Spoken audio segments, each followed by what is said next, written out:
Hey everyone, welcome to business Bazaar और कहानियां। इस सीरीज में हम एवरी सैटरडे कुछ सक्सेसफुल आइकॉनिक इंडियन बिजनेसेस की स्टोरीज शेयर करते हैं आपके साथ। अगर आपने दूसरी वीडियोस ना देखी हो तो इसका लिंक मैं आई बटन में डाल दूंगी, आप जाके चेक कर सकते हैं।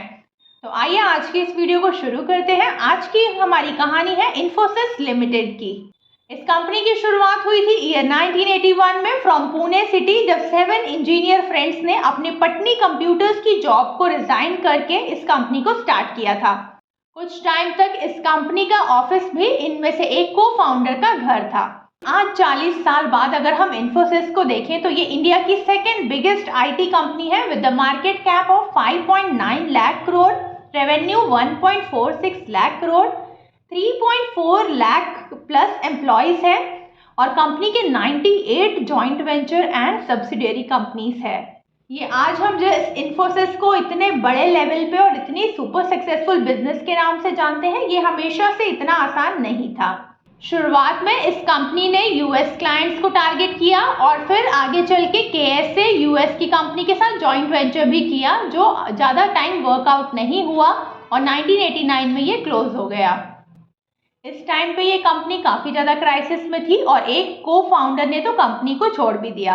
एक को फाउंडर ने इंटरव्यू में ये भी कहा कि 8 साल तक इस कंपनी को कुछ भी सक्सेस नहीं मिली थी, जहां इनके दूसरे फ्रेंड्स काफी अच्छी जॉब्स में और वेल सेटल्ड थे। अगर हम इंडियन आईटी इंडस्ट्री को देखना चाहें तो इसकी शुरुआत हुई थी ईयर 1967 में, जब टाटा कंसल्टेंसी सर्विसेज बनी थी। एंड आज की डेट में देखें तो इंडियन जीडीपी का 7.5% आईटी इंडस्ट्री से आता है। तो ये कंपनी अपने अप्स एंड डाउन्स फेस करते हुए ईयर 1990 में इस कंपनी को काफी बड़ा ब्रेक मिला और उसके बाद में इन्होंने कभी भी पीछे मुड़कर नहीं देखा। अब आते हैं शेयर बाजार की कहानी पे। इस कंपनी का आईपीओ आया था ईयर 1993 में एंड आपको जान के बहुत ही हैरानी होगी कि ये आईपीओ फुली सब्सक्राइब नहीं हुआ था। फिर मॉर्गन स्टैनली ने इसका 13% स्टेक लिया, जिसकी वजह से आईपीओ सक्सेसफुल हो पाया।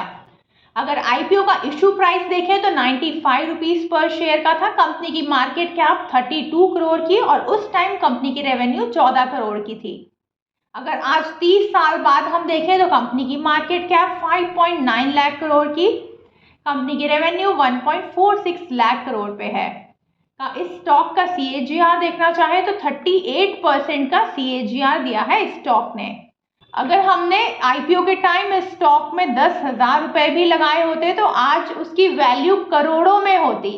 बट बात यह है कि इतने साल पहले बहुत ही कम लोग थे जिनको यकीन था कि ये कंपनी एक दिन इतनी बड़ी और इतनी आइकॉनिक बिजनेस बन जाएगी।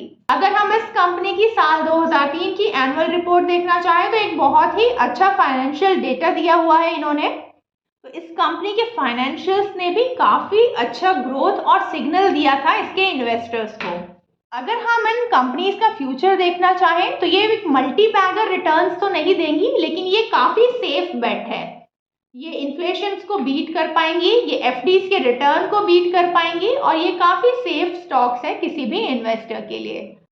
तो ये थी मेरी आज की कहानी इन्फोसिस के बारे में। मैं उम्मीद करती हूँ आपको कुछ तो सीखने को मिला होगा, कुछ अच्छा लगा हो। अगर वीडियो अच्छी लगी हो तो लाइक शेयर सब्सक्राइब, और अगर कुछ ना अच्छा लगा हो तो कॉमेंट बॉक्स में ज़रूर बताइएगा।